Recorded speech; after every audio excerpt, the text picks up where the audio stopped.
Hello बच्चों, मैं महबूब आलम। बच्चों, आज का जो हमारा टॉपिक है वह है घातांक और घात। बच्चों, बहुत सारे बच्चे हैं जो जब घातांक वाले क्वेश्चनों को सोल्व करते हैं तो उनके बहुत ज्यादा प्रॉब्लम आती है। क्यों? क्योंकि उनको यह मालूम नहीं होता कि घातांकों का नियम क्या होता है और घात कहते किसे हैं, घातांक किसे कहते हैं। तो बच्चों, आज के इस वीडियो में आपको वो सब कुछ सिखाया जाएगा, घातांकों के नियम क्या होते हैं। जब तक हमको घातांकों के नियम पता नहीं होंगे, हम घातांक वाले जो क्वेश्चन है उनको सोल्व नहीं कर पाएंगे बच्चों। ठीक है, तो आप इस वीडियो को अंत तक जरूर देखें। बच्चों, यदि आज आप इस वीडियो को अंत तक देखते हैं तो फिर आप घातांक वाले क्वेश्चनों को बड़े आराम से सोल्व कर लेंगे। ठीक, चलो यहां पर बच्चों देखो, मैंने घातांक के यहां पर नियम लिख रखे हैं। क्यों? क्योंकि टाइम की हमारी बचत हो जाए, इसलिए मैंने पहले यहां पर यह नियम लिख लिया है। देखो यहां पर पहला नियम क्या है, ए की घात 0 बराबर 1 होता है। ए की घात माइनस एम बराबर 1 बटा ए की घात एम होता है। ए की घात एम और ए की घात एन बराबर ए की घात एम प्लस एन होता है। ए की घात एम गुणा बी की घात एम बराबर ए बी की घात एम होता है। ए की घात एम और उसके ऊपर घात यदि एन है तो ए की घात एम एन होता है। ए की घात एम बटे ए की घात एन बराबर ए की घात एम माइनस एन होता है। ए की घात एम बटे बी की घात एम बराबर ए की घात ए बटे बी की घात एम होता है। ये घातांकों के नियम कहलाते हैं बच्चों। अब ये नियम आए कहां से, ये नियम कैसे बनते हैं, आज के इस वीडियो में वो सब कुछ हम सीखने वाले हैं। ठीक है, तो आप वीडियो को अंत तक देखें। देखो सबसे पहले हमको क्या दिया है, ए की घात 0 बराबर क्या होता है 1। इसका मतलब क्या हुआ, देखो मैं आपको बताता हूं। मान लो बच्चों, हमारे पास कोई संख्या दी गई है, जैसे कि मैं 3 को ले लेता हूं 3, और 3 के ऊपर कोई संख्या लिख दी गई है 3। नीचे 3 है और ऊपर भी 3 है।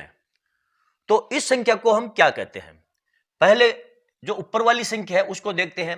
ये ऊपर वाली संख्या कहलाती है घात। ऊपर वाली संख्या को हम घात बोलते हैं और ये जो नीचे है इस संख्या को हम बोलते हैं आधार। और ये पूरी की पूरी कहलाती है आपकी घातांक। ये पूरा क्या कहलाता है आपका घातांक। क्यों?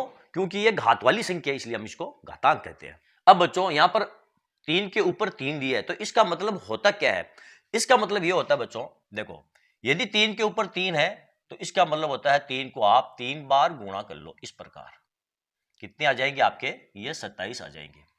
यानी कि 3 के ऊपर 3 है तो उसको हम बोलते हैं 3 की घात 3। क्या बोलते हैं, 3 की घात 3 भी बोलते हैं इसको। और इसको हम 3 के क्यूब भी बोलते हैं, क्योंकि यहां पर देखो घात 3 है तो इसका मतलब क्यूब होता है, लेकिन हम घात से ही इसको संबोधित करेंगे। 3 की घात 3, नीचे वाला आधार कहलाता है, ऊपर वाली घात कहलाती है। और इसको हम इस प्रकार लिखते हैं 3 गुणा 3 गुणा 3। इसको गुणा करेंगे तो कितने आ जाएंगे, 27 आ जाएंगे। आ गई बात यहां तक समझ में। अब देखो यदि यहां पर लिखा हो 3 की घात 2 तो बराबर क्या होगा, 3 गुणा 3 ये होगा। 3 की घात 2 का मतलब 3 को हम 2 बार गुणा करेंगे। इस प्रकार 3 गुणा 3 बराबर क्या हो जाएगा, ये 9। और इस 9 को हम किस प्रकार लिख सकते हैं, 27 बट्टे 3। यानी 27 में यदि हम 3 का भाग देते हैं तो कितना आएगा, 9 आ जाएगा।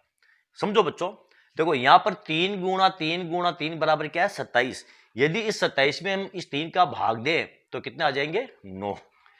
यानी बच्चों 3 की घात 2, इसको हम कैसे लिखते हैं, 3 गुणा 3। और 3 की घात 2 का मतलब होता है 9, या इसका मतलब 27 बट्टे 3 भी होता है, क्योंकि 3 का भाग 27 में देंगे तो 9 आएगा और इसको हम 3 गुणा 3 के रूप में लिख सकते हैं। ठीक, अब यदि यहां पर ध्यान दो बच्चों, 3 की घात 1 लिखा हो तो हम इसको कैसे लिखेंगे, देखो 3 की घात 2 का मतलब होता है 3 गुणा 3, और 3 की घात 1 का मतलब क्या होगा, ये 3 ही होगा। और इसको हम लिख सकते हैं 9 बट्टे 3। यानी कि 3 का भाग 9 में देंगे तो कितने आएगा, ये 3 आएगा।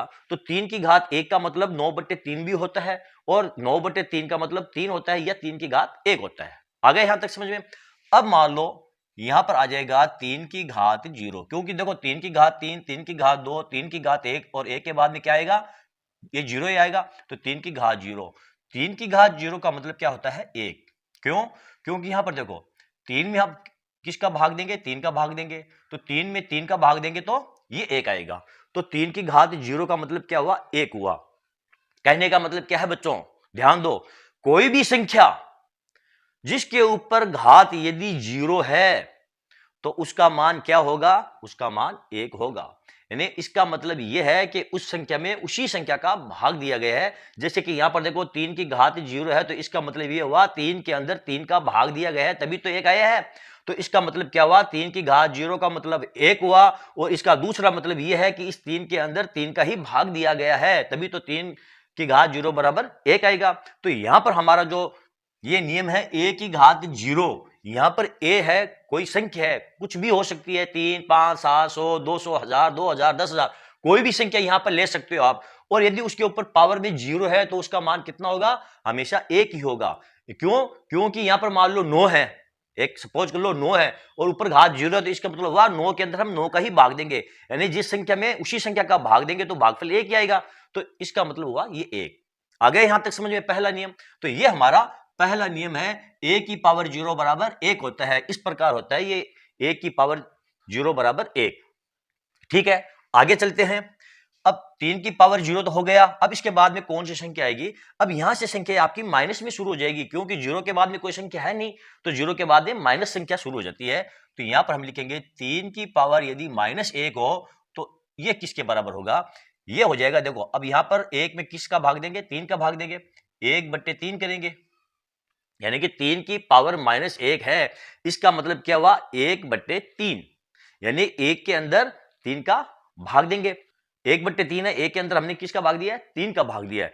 तो 3 - 1 इसको हम उल्टा करके लिख सकते हैं, जब ये बट्टे में जाएगी तो पावर क्या हो जाएगा, देखो यहां पर आपका ये प्लस में हो गया, 3/1 हो गई है पावर, यहां पर पावर आपकी क्या थी, माइनस में थी, लेकिन यहां पर जाकर के पावर आपकी प्लस में हो गई है।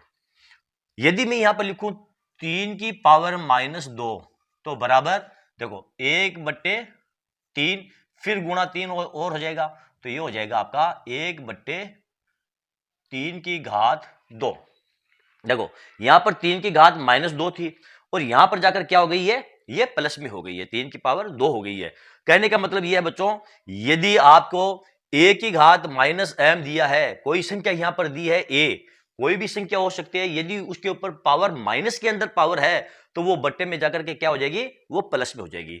और इसका उल्टा भी उतना सत्य है बच्चों, यदि a 1/a की पावर m, यानी कि 1 में कोई भी संख्या, यहां पर a कोई भी संख्या हो सकती है, उसके पावर में यदि कोई भी संख्या है तो वो ऊपर जाकर क्या हो जाएगी, वो प्लस में हो जाएगी। यदि यहां पर संख्या माइनस में है तो यहां पर आकर वो क्या हो जाएगी, वो प्लस में हो जाएगी, यानी जब संख्या ऊपर जाएगी तो वो उसका चिन्ह जो है वो बदल जाएगा, और ऊपर वाली संख्या जब नीचे आएगी तो उसका चिन्ह बदल जाएगा। यहां पर देखो 3 की पावर -2 है, जब ये बट्टे में गई आपकी तो क्या हो गई, इसका साइन है वो चेंज हो गया, ये प्लस में हो गई है। आ गए यहां तक समझ में। तो ये हमारा नियम नंबर 2 है। अगला देखते हैं, देखो यहां पर हमको क्या दिया, a की पावर m गुणा a की पावर n बराबर क्या होता है, a की पावर m प्लस n होता है। मान लो बच्चों आपको यहां पर, मैं यहां पर लेता हूं, आगे यहां ले लेता हूं, आपको 2 की घात 3 गुणा 2 की घात 2, आपको कहा गया है कि 2 की घात 3 गुणा 2 की घात 2 का गुणा करना है, इसका मल्टीप्लाई करना है, तो कैसे करोगे। तो यहां पर देखो, आप ध्यान से देखोगे तो यहां पर देखो ये आधार कहलाता है, नीचे वाली संख्या क्या कहलाती है, आधार, और ऊपर वाली संख्या क्या कहलाती है, घात कहलाती है। यहां पर आधार देखो समान है, यहां पर भी आधार 2 है और यहां पर भी आधार 2 है, लेकिन इनके जो घाते हैं वो अलग अलग है, यहां पर घात 3 है और यहां पर घात 2 है। तो इसको आप इस प्रकार नहीं लिख सकते, देखो मैं आपको बताऊं, यहां पर इस 2 की घात 3 को आप इस प्रकार 2 गुणा 2 गुणा 2 लिख सकते हैं, और फिर गुणा, ये गुणा का चिन्ह आ गया है, इसको आप किस प्रकार लिखोगे, 2 गुणा ये 2 लिख सकते हैं ना। तो यहां पर देखो 1 2 3 4 5, कितनी बार आया 2, 5 बार, तो यहां पर कितना हो जाएगा, 2 की घात ये 5 हो जाएगा। दूसरे शब्दों में बच्चों यहां पर देखो 2 की घात 3 गुणा 2 की घात 2, यदि मैं इसको इस प्रकार लिखूं 2 की घात 3 प्लस 2, यानी कि घातों को मैं जोड़ दूं तो कितना हो जाएगा, ये आपका ये हो जाएगा 2 की घात ये 5 हो जाएगा। अब यहां पर देखो बच्चों, जब मैंने इनको सबको गुणा किया तो 2 की घात 5 आया, और जब मैंने घातों को जोड़ा तब भी 2 की घात 5 आया। तो क्या साबित हुआ, जब आधार समान हो, आधार समान हो, घातें कुछ भी हो सकती है, इसके ऊपर घात 3 है, 5 भी हो सकती है, 10 भी हो सकती है, कुछ भी घात ले लो आप, लेकिन आधार जो है वो आपके बराबर होने चाहिए और आपको घातांकों का मल्टीप्लाई करना है, उनका गुणा करना है, तो घातें आपस में जुड़ जाएगी।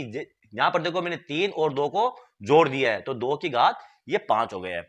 तो हमारा ये जो नियम है ये यही कह रहा है, यदि किसी घातांकों का हमें मल्टीप्लाई करना है, किसी घातांकों का हमें गुणा करना है और उनके आधार यदि समान है, बराबर है, यहां पर देखो आधार ए है, यहां पर भी आधार आपका ए है, तो उनकी जो घातें हैं वो आपस में जुड़ जाएगी। ठीक है बच्चों, ये नियम आपको याद रखना है, बहुत ही इंपॉर्टेंट नियम है, क्योंकि आप घातांकों के जो भी क्वेश्चन सोल्व करोगे तो आपको ये नियम पता होने चाहिए। यदि आपको ये नियम मालूम नहीं है तो आप घातांक वाले क्वेश्चन है उनको सोल्व नहीं कर पाएंगे, और यदि आपको ये नियम मालूम है तो फिर आप घातांक वाले क्वेश्चनों को बड़े आराम से सोल्व कर लेंगे। कोई सा भी क्वेश्चन हो, इन्हीं नियमों के आधार पर घातांक वाले क्वेश्चनों को सोल्व किया जाता है। ठीक है, अब अगला नियम क्या है आपका, देखो अगला नियम आपका क्या दिया है, यदि a की घात m गुणा b की घात m बराबर क्या है, ए बी की घात m होता है। मान लो बच्चों यहां पर हमको दे दिया जाए 2 की घात 2 और गुणा 3 की घात 2। ध्यान दो बच्चों, इस बार आधार जो है आपके अलग अलग है, यहां पर देखो आधार 2 है और यहां पर आधार 3 है, लेकिन घातें है वो बराबर है, आपकी समान है। इस बार देखो यहां पर भी घात 2 है और यहां पर भी घात 2 है, तो इसको हम कैसे सरल कर देंगे, देखो 2 को आप इस प्रकार लिख सकते हो 2 गुणा 2, ठीक है, फिर गुणा 3 को 3 गुणा 3, और इन सब को गुणा करेंगे तो कितने आ जाएंगे, ये 36 आ जाएंगे। 2 दूनी 4, 12 12 36 आ जाएंगे। आए कि नहीं आए। यदि मैं इसको इस प्रकार लिखूं, 2 और 3 को गुणा करता हूं, यानी कि 2 गुणा 3 और इसके ऊपर ये मैं पावर लगा देता हूं, तो 2 और 3 को गुणा करूंगा तो कितना आ जाएंगे, 6, और 6 की ये पावर 2, और 6 की पावर 2 का मतलब क्या होता है, 6 गुणा 6 बराबर ये आ जाएगा आपका 36। क्या सीखा बच्चों आपने, ध्यान दो यहां पर मैंने क्या किया है, 2 और गुणा 3 करके ऊपर जो आपकी घात थी उस घात को मैंने लगा दिया है। 2 और 3 को मैंने गुणा किया तो 6 आ गया, और ऊपर मैंने ये पावर लगा दी, 6 गुणा 6 बराबर कितने होते हैं, 36, और इस प्रकार मैंने लिखा तब भी क्या आया, आपका 36 आया। कहने का मतलब यह है बच्चों, जब हमें घातांकों का गुणा करना होता है और उनके आधार अलग अलग है, यहां पर देखो आधार 2 है, यहां पर आधार क्या है, 3 है, तो आधार का गुणा होता है, आधार का मल्टीप्लाई होता है, आधार 2 और 3 इनका मल्टीप्लाई करेंगे और जो आपकी घात है वो वैसे की वैसी आपके ऊपर आ जाएगी। समझ गए आप, ये नियम आपको यही कह रहा है, यदि a की घात m और b की घात m, यहां पर आधार a है और यहां पर आधार आपका b है, आधार दोनों आपके अलग अलग है, लेकिन आपकी घातें हैं m m यानी बराबर है, समान है। जब घातें बराबर होती है और आधार अलग अलग होते हैं तो मल्टीप्लाई करते वक्त आधारों का गुणा होता है, आधारों का मल्टीप्लाई होता है, और आपकी जो घात है वो ऊपर जो कि त्यों रह जाती है। आ गए यहां तक समझ में। अगला देखते हैं, यहां पर देखो a की घात m और उसके ऊपर आपको घात दिया n, तो इसका मतलब है a की घात mn। मान लो बच्चों मैं यहां पर लेता हूं, आपको कोई संख्या दी है, मान लो 2 की घात ये दे दी 2 और उसके ऊपर आपको दे दी घात ये 3, तो इसको आप कैसे लिखोगे, देखो चलो मैं छोटा रूप ले लेता हूं इसका, मान लो घात 2 ही दे दी यहां पर, तो सबसे पहले आप क्या करोगे, 2 को 2 से गुणा करोगे, इस प्रकार 2 गुणा 2। अब यहां पर देखो आपके घात 2 और दी है, तो इसको आप 2 बार और गुणा करोगे, 2 गुणा 2, और आपका कितना आ जाएगा, ये 2, ये हो जाएगा आपका 8। हुआ कि नहीं हुआ। अब यदि बच्चों में इसको इस प्रकार लिख दूं, 2 की घात 2 गुणा 2, तो घातों को मैं गुणा करूंगा, क्योंकि देखो 2 की घात 2 और 2 को मैंने गुणा किया है 2 से, यानी इस 2 से, 2 के ऊपर ये घात 2 है और ये जो घात 2 है इस पूरे के ऊपर ये घात 2 लगाई है, यानी घात के ऊपर घात लगा दी गई है, तो मैंने घातों का गुणा किया है यहां पर, तो ये हो जाएगा आपका 2 की घात 4 हो जाएगा, और 2 की घात 4 का मतलब क्या होता है, ये 8 ही होता है। देखो 2 1 2 3 4 बराबर ये 2 की घात ये 4, सॉरी ये 2 2 4, 8 8 दूनी 16, यहां पर 8 नहीं आएगा बच्चों, यहां पर ये 16 आएगा, और यहां पर भी ये 16 आएगा। तो यहां पर देखो 1 2 3 4, तो इसको मैं कैसे लिखूंगा, 2 की पावर 4, और यहां पर 2 की पावर देखो 2 गुणा 2, मैंने घातों को क्या किया है, गुणा किया है, 2 की पावर 4 बराबर 16। कहने का मतलब यह है बच्चों, यदि आपको कोई संख्या दी है और उसके ऊपर पावर दी है और उसके ऊपर पावर दे दी है, यानी घात के ऊपर यदि आपको घात दे दी है, तो फिर घातों का आपस में क्या होगा, मल्टीप्लाई होगा, घातें आपस में गुणा होगी। यहां पर देखो घातों का गुणा किया गया है a की पावर m गुणा n, यानी कि घातों का आपस में गुणा किया गया है। ठीक है, आ गया यहां तक समझ में। अगला देखते हैं, देखो हमारा नियम नंबर ये 6 क्या कहता है, में a की घात m बट्टे a की घात n बराबर a की घात m माइनस n होता है। ये नियम कैसे हम याद करेंगे, पहले मैं इसको साफ करता हूं, उसके बाद देखते हैं हमारे नियम नंबर 6 को। ठीक है बच्चों, ये रहा हमारा नियम नंबर 6, a की घात m बट्टे a की घात n बराबर a की घात m माइनस n होता है। तो ये कैसे होता है, देखो मैं आपको बताता हूं। यदि आपको कोई संख्या दे दी जाए, जैसे कि 2 की घात 5 और बट्टे में दे दिया जाए 2 की घात 3, इसका मतलब क्या हुआ बच्चों, इसका मतलब यह हुआ कि 2 की घात 5 में हमें 2 की घात 3 का भाग देना है। इसको हम इस प्रकार भी लिख सकते हैं, 2 की घात 5 भाग 2 की घात 3, यानी कि 2 की घात 5 भाग 2 की घात 3 को आप 2 की घात 5 बट्टे 2 की घात 3 लिख सकते हैं। और 2 की घात 5 बट्टे 2 की घात 3 का मतलब होता है 2 की घात 5 भाग 2 की घात 3, यानी हमें 2 की घात 5 में 2 की घात 3 का भाग देना है। यहां पर हम देखते हैं बच्चों, आधार हमारे क्या है, देखो आधार हमारे समान है, बराबर है, आधार 2 है, आधार 2 है, लेकिन घातें आपकी अलग अलग है। तो मैंने आपको क्या बताया था नियम, देखो यहां पर 2 नंबर नियम, यदि आपकी बट्टे में पावर यदि आपकी प्लस में है, तो जब वो ऊपर जाएगी तो वो माइनस में हो जाएगी, उसका जो चिन्ह है वो चेंज हो जाएगा। तो यहां पर आप देखो, आधार तो आपके बराबर है, पावर यहां पर क्या आपकी प्लस में है, और ये पावर जब आपकी ऊपर जाएगी तो किस में बदल जाएगी, ये माइनस में बदल जाएगी। इस प्रकार देखो हम इसको लिखेंगे 2 की पावर ये 5, और इस पावर को आप ऊपर ले जाओ तो ये हो जाएगी आपकी -3, बराबर हो जाएगा आपका 2 की पावर देखो 2, और इसको आप 4 भी लिख सकते हो। अब यहां पर देखो, यदि मैं इसको भाग देकर करूं, 2 की पावर 5 को मैं इस प्रकार लिख सकता हूं, 2 गुणा 2 गुणा 2 गुणा 2 गुणा 2, 1 2 3 4 5, 2 की पावर 5 को मैं इसी प्रकार लिखूंगा। फिर बट्टे में यानी 2 की पावर 3 का भाग देना है, 2 की पावर 3, तो 2 गुणा 2 गुणा 2, ऐसे ही लिखूंगा।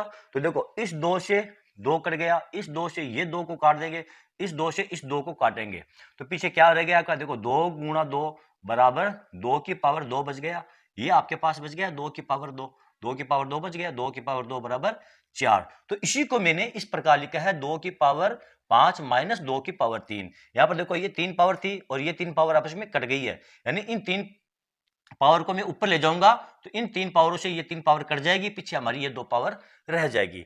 तो यही ये नियम आपको बता रहा है कि यदि आपका a की पावर m और a की पावर n है, जहां पर आधार आपके क्या है, समान है, यहां पर देखो आधार a है, यहां पर भी आधार a है, इसका मतलब ये हुआ बच्चों कि आधार आपके समान है। तो यहां पर जो नीचे वाली पावर ऊपर जाएगी तो आपकी पावर माइनस में हो जाएगी, ये हो जाएगा a की पावर m माइनस n। ठीक है, आ गया समझ में। अगला नियम देखते हैं, देखो यदि a की पावर m बट्टा b की पावर m है, तो ये होगा आपका a बट्टे b की पावर m हो जाएगा। कैसे, देखो यहां पर आपके आधार समान थे, अब यदि मैं यहां पर दे दूं 3 की पावर 3 दे दूं, सॉरी 3 की जगह मैं ले लेता हूं 6, यहां ले लेता हूं मैं 6 की पावर 3, और बट्टे में मैं ले लेता हूं 2 की पावर 3। अब यदि बच्चों यहां पर आप ध्यान से देखो, तो आधार है वो तो आपके अलग अलग है, यहां पर 6 है और यहां पर आधार आपके क्या है, ये 2 है, लेकिन यहां पर घात कितनी आपकी 3 है, और यहां पर भी घात आपकी 3 है। यहां पर घातें आपकी समान है, घातें बराबर है, आधार तो बराबर अलग अलग है, लेकिन घातें आपके समान है। तो इसको आप कैसे लिखोगे, देखो इसको आप लिखोगे 6 बट्टे 2 की पावर 3, यानी 6 बट्टे 2 की पावर 3, 2 से हम 6 को काटेंगे तो कितनी बार कटेगा, 3 मरतबा, तो ये हो जाएगा आपकी 3 की पावर 3, और बराबर हो जाएगा आपका ये 27। इसको आप इस रूप में समझ सकते हो, देखो 6 की पावर 3 है तो 6 गुणा 6 गुणा 6 इस प्रकार लिख सकते हैं, और 2 की पावर 3 है तो आप इसको 2 गुणा 2 गुणा 2 लिख सकते हैं।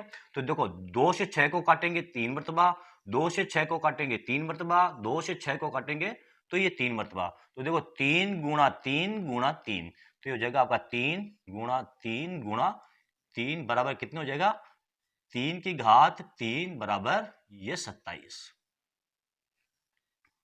कहने का मतलब क्या हुआ बच्चों, यहां पर पावर आपकी 3 थी, यहां पर भी पावर 3 थी, तो पावर में आपके कोई फर्क नहीं पड़ा, पावर आपकी जो कि त्यों रह गई है। केवल आपने जो आधार थे उनका भाग दिया है, केवल आधार में हमने भाग दिया है, यानी 2 का भाग आपने 6 के अंदर दिया और आपकी घात 3 थी जो 3 की 3 रह गई। तो कहने का मतलब यह है बच्चों, यदि आपका आधार अलग अलग है, यहां पर आधार ए है और यहां पर आधार आपका बी है, लेकिन घातें आपकी समान है, तो यहां पर आपका होगा ए बट्टे बी, यानी कि ऊपर वाले आधार में नीचे वाले आधार का आप भाग दोगे और जो आपकी घात है वो जैसी की तैसी रह जाएगी। ठीक है बच्चों, तो ये आपके घातांकों के नियम थे। तो मैं ये समझता हूं बच्चों, आपको आज के इस वीडियो में ये घातांकों के नियम पता चल गए होंगे कि घातांकों के नियम ये कैसे होते हैं। ठीक है, और बच्चों मैं आशा करता हूं कि आज के बाद आपको घातांकों के जो क्वेश्चन है उनको सोल्व करने में कोई भी दिक्कत नहीं आएगी। तो चलो बच्चों, आज का ये वीडियो आपको कैसा लगा कमेंट करके जरूर बताएं। यदि आपको मेरा ये वीडियो अच्छा लगा है तो फिर आप इसे लाइक और शेयर जरूर कीजिए ताकि दूसरे स्टूडेंट्स को भी इसका पूरा फायदा मिल सके। और हां बच्चों, यदि अभी तक आपने मेरे चैनल को सब्सक्राइब नहीं किया है तो आप मेरे चैनल को सब्सक्राइब कीजिए और नीचे जो घंटी वाला बटन दिखाई दे रहा है उसको दबाना ना भूलें। तो चलो बच्चों, मिलते हैं अगले वीडियो में अगले टॉपिक के साथ, तब तक के लिए धन्यवाद।